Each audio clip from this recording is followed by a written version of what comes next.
Abandoned in the snow on Christmas Eve, the billionaire CEO took his secretary's hand and protected her. Hello everyone. Before we begin today's story, I have a small favor to ask. Please hit subscribe and turn on the notification bell so you never miss our channel's new videos. It's quick, free, and the best way to support us in bringing you more dramatic stories. Your support means the world to us. Where are you watching from? Drop your city or country in the comments below. Thank you very much. Now, let's return to our main character. Christmas Eve settles over Manhattan like a hush, the kind that makes even the loudest avenues sound distant. And Claire Monroe stands near the curb beneath a streetlight flickering against the falling snow, her breath turning to pale clouds as the temperature dips into the low 20s. The sidewalks glow with reflected reds and greens from shop windows, wreaths shimmer behind glass, and couples hurry past with wrapped boxes tucked under their arms. But Claire is still, gloved hands stiff, coat pulled tight, phone heavy in her pocket with a battery that reads 5%. She had stayed late again, finishing reports she promised herself she would not take home, believing she would be done before the storm worsened, believing a ride would be easy on Christmas Eve, believing a lot of things that no longer matter now. The rideshare app spins and cancels, the bus tracker blinks delayed, and the taxi that slowed a moment ago keeps moving, its tires hissing through slush as if apologizing. Claire tells herself she is fine, that she has handled worse, that she has learned how to stand on her own, but the cold presses into her boots and crawls upward, a patient reminder that belief does not equal warmth. She thinks about the office lights that shut off one floor at a time, the empty elevators, the quiet goodbye from security, and the way she waved as if she were going somewhere special instead of nowhere at all.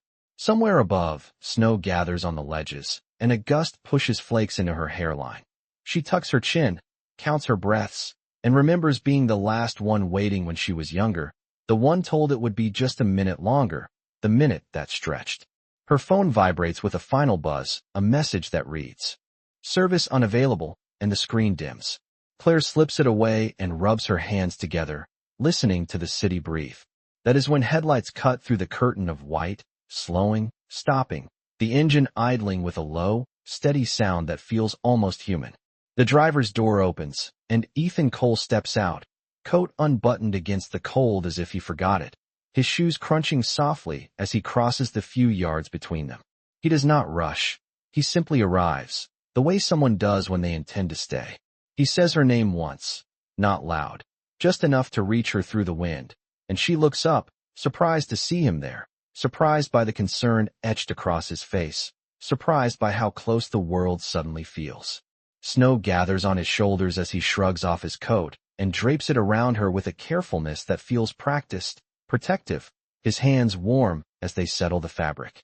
She starts to protest, to insist she is fine, but the words fade when he gently takes her hand, firm without force, grounding without question.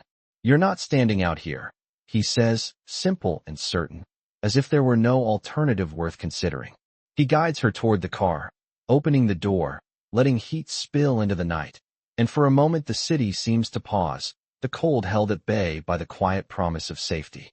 Claire steps inside, heart racing, the smell of clean leather and winter air mixing as she exhales, and Ethan closes the door, circling back to the driver's seat with snow in his hair and resolve in his posture. On Christmas Eve, in a storm that kept everyone moving past her, the one person who stopped did not ask for permission to protect her. He simply did, and the night shifts its weight, as if something important has just begun. The heater hums softly as the car eases back into traffic, snow ticking against the windshield in a steady rhythm, and Claire sits with her hands folded in her lap, Ethan's coat heavy around her shoulders, warmth returning in small ways she did not realize she had been missing. She watches the city slide by, familiar streets softened by white, and feels the strange mix of relief and embarrassment that comes with being seen at the wrong moment.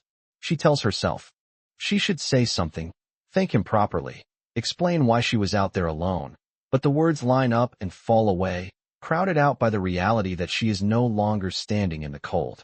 Ethan keeps his eyes on the road, one hand steady on the wheel, the other adjusting the defroster, and the simplicity of the gestures calms her more than any speech could. Claire thinks about the past year, about the careful balance she keeps between competence and invisibility, about being the one who arrives early and leaves late, who anticipates needs and smooths edges, who never asks for extra even when extra is expected. Being a secretary taught her how to hold space for other people's urgency, how to make problems smaller by carrying them quietly, how to be reliable without being demanding. Tonight, reliability had left her on a corner with snow in her hair. She swallows, feeling the old lesson rise, the one she learned long before the office, that needing help can feel like failing, that it is safer to be the one who manages than the one who waits. The car slows at a light, red reflecting across the hood, and Ethan finally glances her way, checking without staring, as if he knows that looking too hard might make the moment heavier than it needs to be. "You okay?" he asks, his voice even, not searching for drama. Claire nods, then shakes her head, honest despite herself. "I will be," she says, and the truth of it surprises her. She explains the canceled rides, the delays, the phone dying at the wrong time, keeping the details spare, as if facts alone can justify how close things felt.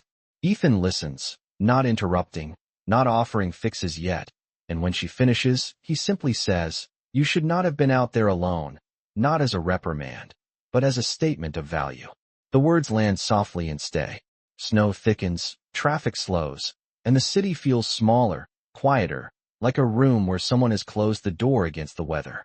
Claire's fingers flex inside the sleeves, and she notices how the coat smells faintly of cedar and clean fabric, how it carries the shape of someone else's shoulders, and the thought steadies her breathing. She remembers holidays spent working double shifts, the polite smiles when she said she had no plans, the way she learned to make peace with empty calendars by filling them with tasks. Christmas Eve had always been efficient that way, a date that let her pretend solitude was a choice. The car turns onto a side street, tires crunching, and she realizes she does not know where they are going. The uncertainty flickers, then settles, because Ethan has not given her any reason to doubt his direction. He signals, pulls over briefly, and reaches back to adjust the heat vent toward her feet, a small kindness that feels precise, considered. "We will get you somewhere warm," he says, as if warmth were a destination you could choose. Claire exhales, tension loosening its grip, and for the first time that night, she allows herself to lean back against the seat, the storm outside still falling, but held at a distance, as if the world has decided to give her a moment to breathe. Snow thickens as they turn off the main road, the city giving way to quieter blocks where decorations glow behind frosted windows, and Claire notices how the world seems to fold inward, as if the storm has decided to keep its secrets close. Ethan pulls into a covered entrance, the tires settling, the engine idling with a calm that feels intentional. The building is familiar enough to be comforting without demanding explanation, and when he steps out first, he does it quickly, circling to her door before she can reach for the handle. Cold rushes in when the door opens, sharp and brief, and he shields her with his body as if the air itself might take something from her if he lets it. Inside, the lobby is warm and quiet, a few travelers clustered near the desk, their voices low, and a tree stands near the windows, lights steady despite the weather. Claire pauses just inside the threshold, awareness washing over her in a soft wave. The relief of being indoors, the embarrassment of being escorted, the gratitude that has nowhere neat to go. Ethan checks in with a nod and a few words that sound practiced but not rehearsed, and she realizes how accustomed he is to solving problems without ceremony. He does not announce anything. He simply arranges it. While he speaks, Claire rubs her hands together, feeling circulation return, watching the snow blur the glass outside, thinking about how quickly the night could have gone the other way. She thinks about the weight of the coat still around her shoulders and the steady pressure of his presence beside her, how protection does not always arrive with alarms. Sometimes it arrives with quiet decisions made early enough to matter. They move toward a seating area near the window, and Ethan gestures for her to sit, setting a cup of hot water in front of her, the steam rising like a promise. "Slow sips," he says, not as instruction but as care, and she obeys, the warmth tracing a line through her chest. Time stretches in small increments as the storm works outside, flakes piling on ledges, traffic reduced to a whisper, and Claire finds herself telling him things she does not usually share, not secrets. Just truths she tends to compress. She talks about growing up learning to be dependable, about choosing a job where excellence is measured in what does not go wrong, about the quiet pride of being the person people rely on even if they rarely notice. Ethan listens with the same attention he gave the road, eyes steady, posture open, and when she pauses, he does not rush to fill the space. "You do a lot for other people," he says finally, not as praise, but as recognition, and the words land with surprising weight. She shrugs, a reflex, then lets it drop, tired of minimizing what has kept her afloat. Outside, a plow passes, clearing a path, and the sound feels like progress. A desk clerk mentions delays, closures, the likelihood of travel resuming in the morning, and Ethan nods, already adjusting plans. He does not ask Claire what she wants in a way that would put the burden back on her. He asks what she needs. The distinction catches her off guard. She considers the answer carefully, then says the simplest thing. "To not be rushed," she admits. And he smiles, a small curve that carries relief. "Then we will not rush," he says, and with that, the night settles into a different shape.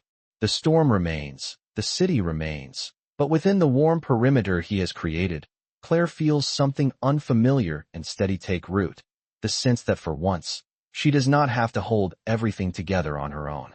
The night moves forward without urgency, measured instead by small choices that make the storm feel manageable, and Claire follows Ethan down a quiet corridor where the carpet muffles sound and the lights glow low and steady.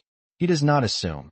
He explains just enough that the weather will worsen before it clears, that the safest plan is to stay put, that arrangements have been made so nothing presses her to decide right now. She nods, grateful for the clarity, for the way he keeps the future simple and the present calm. They stop near a window where snow traces slow arcs against the glass, and for a moment they stand side by side, watching the city surrender to white.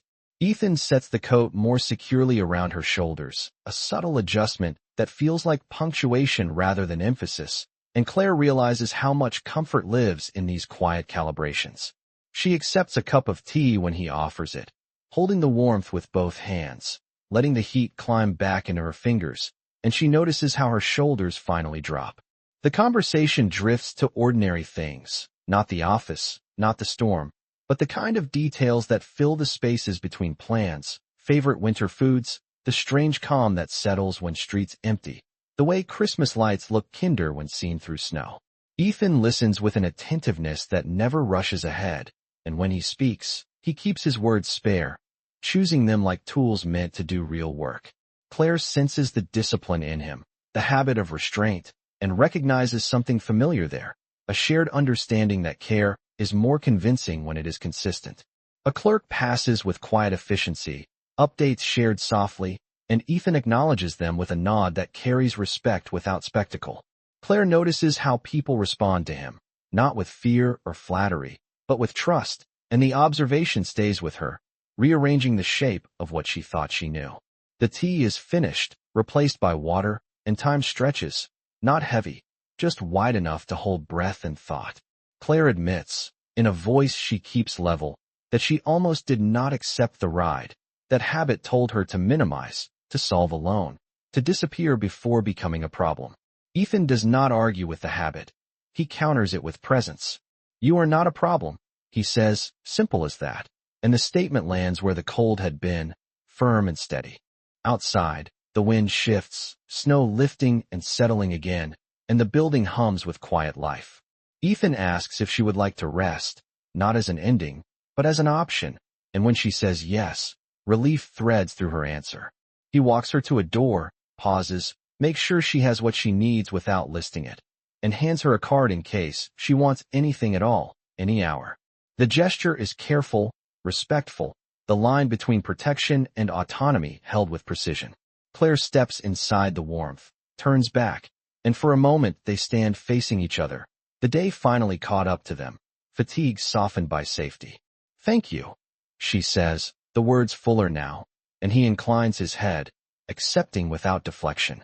As the door closes, the storm remains outside, loud and persistent, but inside, Claire leans against the frame, breath even, heart steady, aware that something essential has shifted, not because she was rescued from the cold alone, but because someone chose to keep choosing her comfort, quietly, without asking for anything in return.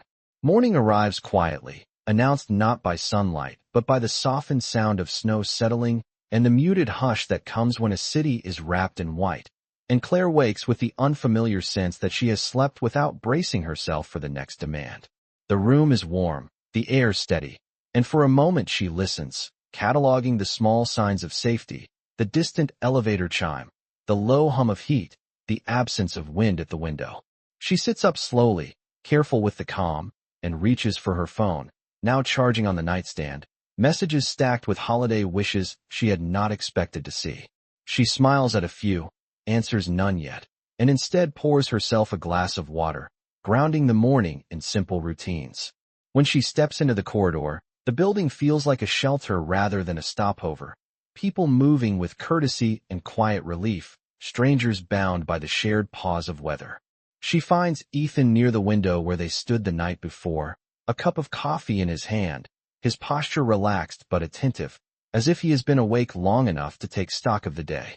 He greets her with an easy warmth that does not presume anything beyond the moment, and she returns it, noticing how natural it feels to stand beside him again. Outside, plows have traced clean lines through the streets, and the storm has eased into a patient drift. They talk about the morning, about what is open and what is not, about how the city will stretch back into motion, and the conversation carries a gentle honesty, free of the edges that usually accompany plans. Claire admits she slept better than she has in weeks, surprised by the confession, and Ethan nods, as if rest is a shared victory rather than a personal indulgence. He offers breakfast, not as an invitation heavy with meaning, but as a continuation of care, and she accepts, letting herself be guided without feeling managed. Over warm food and quiet clatter, she notices how he treats the staff, names remembered, thanks given with eye contact, the kind of respect that does not perform. It reframes him in her mind, not as a title or a role, but as a man whose authority is built on steadiness. She shares a story from her childhood, a small one about learning to shovel early and often, about how winter taught her preparation, and he listens with the same focus he brought to the road, smiling at the right moments, asking questions that deepen rather than divert. The morning stretches, unhurried, and Claire feels the old instinct to pull away when comfort lingers too long, to return to efficiency before it becomes expectation. She voices it gently, saying she does not want to impose, that she can make arrangements now that the storm has eased. Ethan considers this without dismissal, then answers with the same clarity he offered the night before. "You are not imposing," he says, and adds, "Let us decide after we know what the day allows." The choice rests between them, balanced and fair. As they finish, a call comes through for him, and he steps aside to answer, his tone respectful, decisive, the cadence of someone accustomed to responsibility. Claire does not listen for content. She listens for consistency, and hears it there. When he returns, he does not flood her with information, only tells her that the roads will be safe by midday and that nothing requires immediate urgency. The morning light strengthens, snow brightening the world, and Claire feels a subtle shift inside, a willingness to stay present rather than plan an exit. She thanks him again, quieter this time, and he meets her gaze with an understanding that does not ask for more. Together they look out at the city, paused but ready, and Claire realizes that whatever comes next, the hardest part has already passed, not the storm, but the moment she allowed herself to be protected and discovered that it did not diminish her at all. By late morning the lobby grows busier, coats shaking off snow, conversations resuming with cautious optimism, and Claire senses the city preparing to exhale. She stands near the window while Ethan speaks with a concierge, their exchange brief and efficient, and she notices the subtle shift in the room when his name is spoken a second time, softer now, with recognition.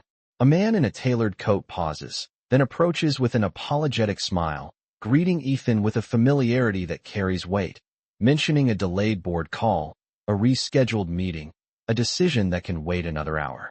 Claire catches the words in passing, not the details but the tone, the way people listen when Ethan answers, the way his calm seems to organize the space around him. He keeps his response short, deferring, prioritizing, and when the man leaves, the The lobby returns to its hum. But something has changed for Claire, a line drawn where none existed before. She does not interrupt, does not ask, but awareness gathers quietly, the pieces aligning. Ethan turns back to her, expression steady, as if he has been deciding how much to say and when. "I owe you clarity," he says, not dramatic, simply honest, and gestures toward a seating area. They sit, the window framing a city newly brushed clean, and he explains without flourish that his work carries responsibility beyond the office they share, that his name opens doors he did not ask for but must walk through carefully. He does not lead with numbers or accolades. He leads with duty. Claire listens, her posture still, the warmth she felt earlier cooling into something more complex. The realization lands not as shock but as gravity, pulling her understanding into a new orbit. Billionaire is not the word he uses first, but it arrives anyway, carried on context, on the respectful distance others keep, on the careful way he chooses his moments. She nods once, absorbing it, and the room feels suddenly larger, the gap between them mapped in invisible lines. "You did not have to take my hand," she says quietly, and it is both a statement and a question. Ethan meets her gaze without flinching. "I wanted to," he replies, and there is no negotiation in his voice. The simplicity disarms her more than any confession could. She feels the old reflex stir, the one that tells her to step back, to recalibrate her place, to reduce herself to something safer. The word secretary echoes with a different weight now, and she sets it aside, unwilling to let it define the moment. She asks what this means, not for them, but for now, for the choices that brought them here. Ethan answers with boundaries rather than promises, assuring her that nothing about her safety last night was a strategy, that protection was not a transaction, that care does not require an audience. He tells her she is free to decide what comes next without pressure, that he will respect distance if she needs it. The offer steadies her, restoring balance where revelation threatened to tilt it. Outside, a car pulls up, understated but unmistakably attentive, a driver waiting with practiced patience. Ethan declines with a small shake of his head, choosing to stay where he is, and Claire notices how that choice costs him nothing and means everything. She stands, smoothing her coat, the weight of his earlier warmth still present, and meets his eyes with a resolve that surprises her. "Thank you for telling me," she says, and then, after a breath, "Thank you for treating me the same." He nods, accepting both, and in the quiet that follows, Claire understands that the night did not change because of who he is, but because of what he did, and that truth holds, even now, even with everything revealed. The afternoon advances with a careful pace, the lobby thinning as departures resume, and Claire feels the familiar pull of motion urging her back into defined lanes. She thanks Ethan again and suggests she should gather her things, the words practical, protective, and he accepts without contest, offering to arrange a car if she wants it. She declines gently, choosing the subway once service is confirmed, choosing normalcy like a handrail.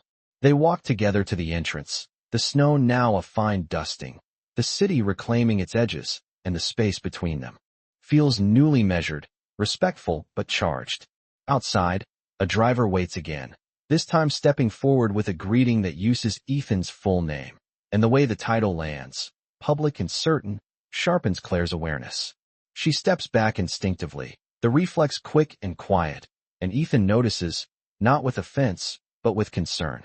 "This is where I work," he says, as if naming the weather, and she nods, absorbing the distinction. Work has always been her refuge, a place where expectations are clear and effort has a shape, but now it feels like a boundary she does not know how to cross without losing something essential. She walks away alone, the cold manageable, the streets bright with resumed purpose, and as she descends into the station, the warmth gives way to motion, the clatter and announcements returning her to rhythm. On the train, she watches her reflection flicker in the window, replaying the night with a precision she cannot quiet, the hand at the curb, the coat, the certainty. She tells herself to file it under kindness received, to keep it clean and contained, to protect both of them from the stories that grow when power and care intersect. At home, she sets the coat aside where it will not tempt her to linger, changes clothes, answers messages she postponed, and prepares for the workweek with the discipline that has always steadied her. When she returns to the office after the holiday, the building hums with its usual intensity, schedules tight, conversations clipped, and Claire slips into her role with practiced ease. She anticipates needs, aligns calendars, and shields the edges, but the air feels different now, as if something unspoken travels the corridors. Meetings mention Ethan's decisions with deference, his presence felt even when he is not in the room, and Claire senses the gravity she had only glimpsed before. When she finally sees him again, it is across a conference table, others present, voices overlapping, and he treats her with the same professional regard he always has. No special signals, no softened edges. The steadiness should reassure her, yet it unsettles, stirring a question she has been avoiding. During a break, a colleague jokes about proximity to power, about opportunities that brush against those who organize the world, and Claire smiles without agreeing, the comment pressing where she is tender. She steps into a quiet stairwell to breathe, reminding herself of what she earned and how, of the value of competence unentangled from favor. Ethan finds her there, not by accident but not announced, his approach respectful, his tone careful. "If this is uncomfortable," he says, "we can set clearer lines." The offer is fair, and that fairness makes it harder. Claire looks at him, seeing both the man who stopped in the snow and the leader who carries weight into every room, and the conflict resolves into honesty. "I need to know I am choosing, not being carried," she says, steadying her voice. He accepts this without defense, agreeing to space, to patience, to letting actions speak without crowding her choice. As they part, Claire feels the ache of restraint alongside the relief of agency, aware that the hardest test is not the storm behind them, but the balance ahead, where care must coexist with equality, and where walking away can be as brave as staying. The following week brings a public moment Claire cannot avoid, a winter charity gala hosted by the foundation. Attendance encouraged for department heads and their teams, and the invitation lands on her calendar with neutral language that does not capture the weight it carries. She prepares with the same care she brings to any responsibility, choosing simplicity over display, rehearsing professionalism like armor. The venue hums with restrained elegance, lights reflecting off glass and polished floors, conversations threading together in careful tones, and Claire moves through it with practiced ease, greeting colleagues, managing schedules, smoothing transitions. She keeps her distance from Ethan, honoring the space they agreed upon, yet feels the awareness of him like a current, present without pulling. When an unexpected issue arises, a donor displeased, a misunderstanding threatening momentum, Claire steps forward instinctively, listening first, reframing concerns, offering solutions that respect everyone in the exchange. The room steadies as tension dissolves, and the conversation resets, gratitude replacing friction. It is a small crisis handled well, the kind that rarely earns notice, but Ethan sees it, the way she anchored the moment without taking credit, and something in his expression shifts. Later, during brief remarks, he acknowledges the team, then pauses, choosing his next words with care.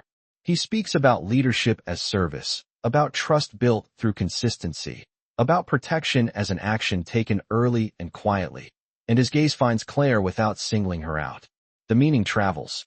Anyway, a line drawn between what people assume power looks like and what it does when used well.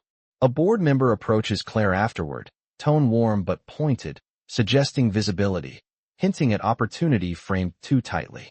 Claire feels the old unease flare, the sense of being repositioned by someone else's narrative, and she answers with clarity, crediting the team, declining implication. Before the exchange can drift, Ethan joins them, not looming, not correcting, simply present, and states plainly that Claire's role and growth are hers to define, that respect is not negotiable, that support does not come with strings. The words are calm, public enough to matter, and the effect is immediate. The board member nods, recalibrates, moves on. Claire exhales, the moment passing without spectacle, protection delivered without ownership. Later, on a balcony dusted with cold, city lights below, Ethan meets her at a respectful distance. "That was your call," he says, acknowledging her choice first, and then adds, "I backed it. The order matters." Claire considers the night, the room, the way lines were held without being drawn across her.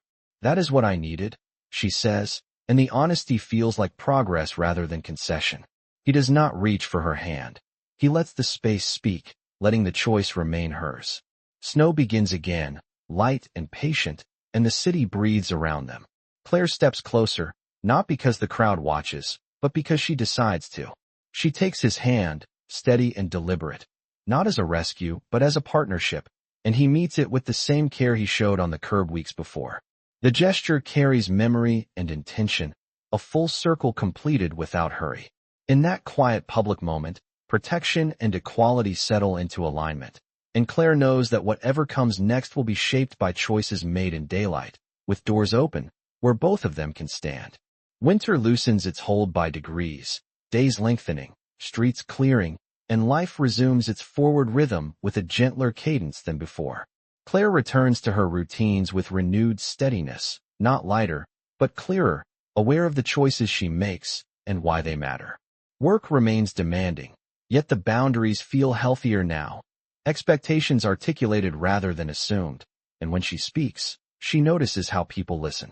Ethan keeps his word about patience, letting time do its honest work, meeting her where she stands rather than pulling her toward a future shaped by his pace. They share coffee without agendas, walks that begin and end with conversation rather than plans, moments that build trust not through intensity, but through reliability. One evening, as snow threatens again but never quite arrives, they revisit the corner where the storm first found her, traffic moving easily now, streetlights steady. The memory feels distant and close at once, a marker rather than a wound.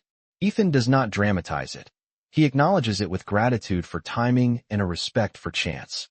Claire listens, then names what she has learned since. That protection feels safest when it does not replace her agency.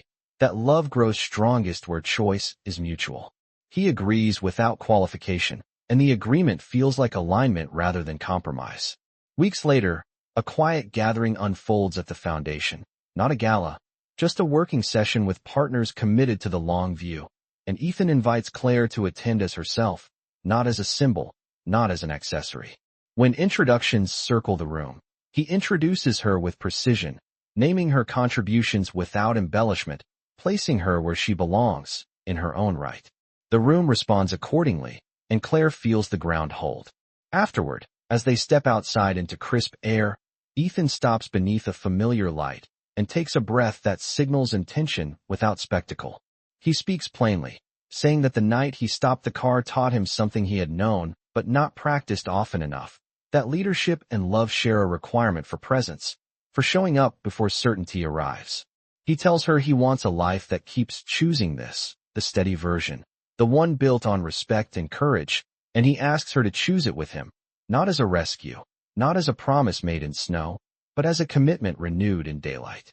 Claire considers the arc behind them, the storm, the space, the public lines held with care, the patience honored, and she answers with equal clarity, saying yes to a partnership that protects without diminishing, that stands publicly and privately the same. He takes her hand, not to lead, but to walk beside, and the gesture feels complete, grounded. Later, as the city glows and traffic hums, they move forward together, unhurried, aware that the true miracle was not survival of a winter night, but the decision to build something durable from kindness freely given.